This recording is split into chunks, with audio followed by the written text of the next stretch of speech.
Guys അപ്പം break time ആണ്. അപ്പം I'm going to eat. ഇത് കടല കടലയാണ്. ദെൻ ഇത് ചക്ക ആൻഡ് ഗ്രേപ്സ്, മുന്തിരി.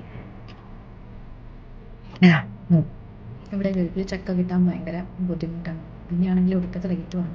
ചക്കയോടുള്ള ആഗ്രഹം കൊണ്ട് വാങ്ങിയതാണ്. കൊള്ളാം, അടിപൊളി.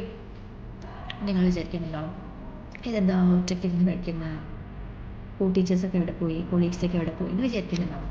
പക്ഷേ ആക്ച്വലി ഞാൻ ഈ സ്കൂളിൽ ജോയിൻ ചെയ്തിട്ട് കുറച്ച് മാസങ്ങളെന്ന് പറഞ്ഞാൽ 2-3 months ആയിട്ടുള്ളൂ. അപ്പം I'm not comfortable with others. ഞാനങ്ങനെ പെട്ടെന്നൊന്നും കമ്പനി ആവുന്നതാണ്. കമ്പനി ആയാൽ പിന്നെ ഭയങ്കര അങ്ങനെയായിരിക്കും. പക്ഷെ ഞാനൊന്ന് അഡ്ജസ്റ്റായി കമ്പനി ആയി വരാൻ കുറേ സമയം എടുക്കും. അതായത് എനിക്ക് കംഫേർട്ടായിട്ടുള്ള സ്ഥലത്ത് ഞാൻ ഒരു എക്സ്ട്രോവേർട്ടും എനിക്ക് ഒട്ടും കംഫേർട്ടല്ലാത്ത സ്ഥലത്ത് ഞാനൊരു ഇൻട്രോവേർട്ടുമാണ്. അപ്പോൾ ഇവിടെ ഞാനൊരു ഇൻട്രോവേർട്ടാണ്. പക്ഷെ കുട്ടികളുടെ മുന്നിൽ ഞാൻ എക്സ്ട്രോവേർട്ടാണ് കേട്ടോ.